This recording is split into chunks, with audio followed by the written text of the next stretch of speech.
You're saying that no Tal game can ever surprise me again? Don't be so sure.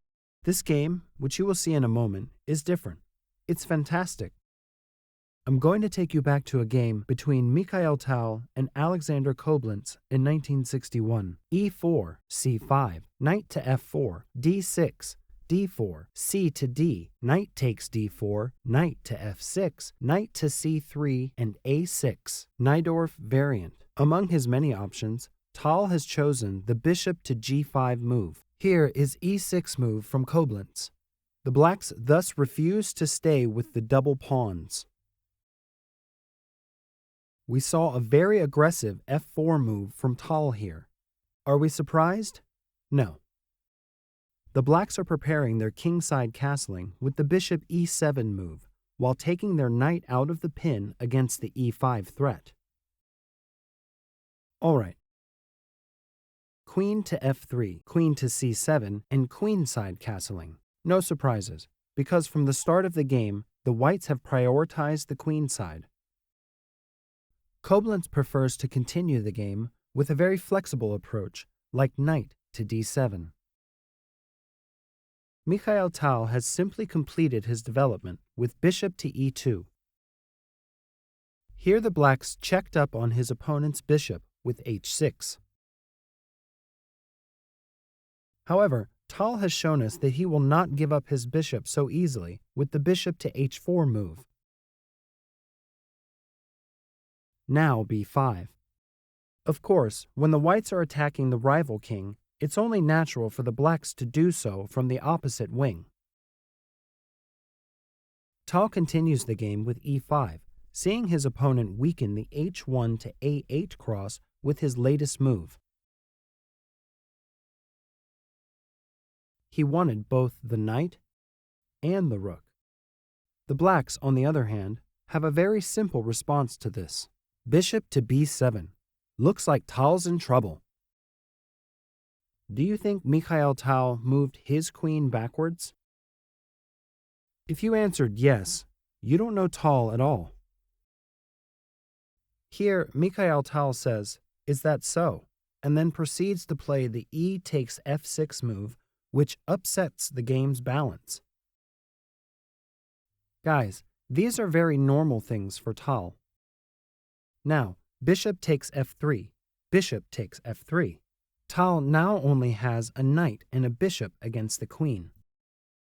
However, he has already requested both the bishop and the rook. But Alexander Koblents is also very strong. By the way, keep in mind that he is Tal's teacher, and their game characters are very similar. He manages to find a very strong move, like D5. At first glance, this move appears to be made to protect the rook. But when you look at the bishop in the corner, here you can see the queen takes F4 threat from the blacks.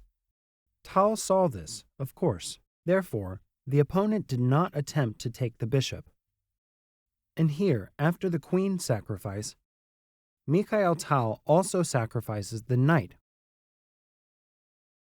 with the knight takes E6 move. Of course, when the opposing king is in the center, the first rule should be to prevent castling. Now, F takes E6 and bishop to H5. That was the purpose of this knight sacrifice. Here, Alexander Koblents played G6. We can better understand why he left his pawn so exposed in a moment. Bishop takes G6, king to F8, F takes E7, king to G7. That was Koblents' idea. Because now that the rooks can see each other, the blacks can take E8 twice without losing a piece. And after king to G7, the whites appear to be in trouble once more. Because there is both the threat of queen taking F4 and the threat of taking the bishop in G6, but Tal had calculated this situation perfectly beforehand. Very simple, but very effective. Bishop to G3. Would you look at this beauty? An incredible attack. Of course, king takes g6 is not an option here because f5 would lose the queen and the whites would win the game. The bishop against g3. Koblents is trying to regroup his pieces with knight to f6. And here, Mikhail Tal moved the rook h to e1. It's a pretty natural move. And here, Koblents chose the b4 move. But before this, of course, you may think of the following question. Why didn't he take the dangerous pawn in e7? Queen takes e7. First of all, as we just said, Koblents and Tal come from the same school, the Latvian school. And such players' first thoughts are not defensive. It's counterattack.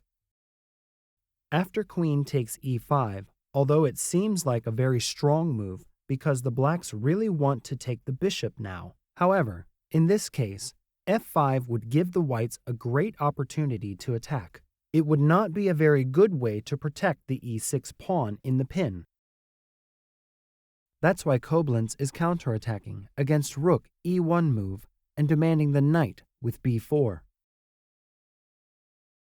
Tal, who sacrificed the queen at the beginning of the game, later sacrificed a knight. What do you think he did here? Yes, he continues his game with rook takes e6 move, ignoring the knight in c3. Gradually, Tal is going wild. Now, b takes c3. And here, he continues with the f5 move. Now he's demanding the queen. And queen to b7. According to Machine, it was better to take b2 immediately, but Koblents chose the queen b7 move by asking for a checkmate. And here, Mikhail Tal calmly maintains his mate threat with b3.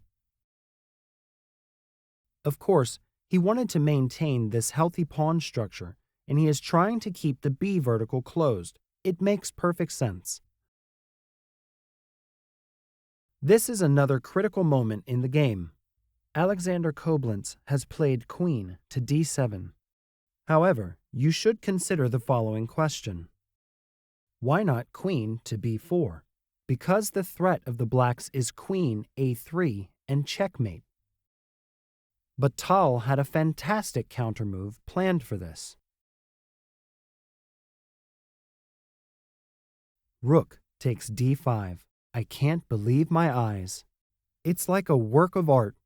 Now, the queen can move to a3, and the king can move to safety.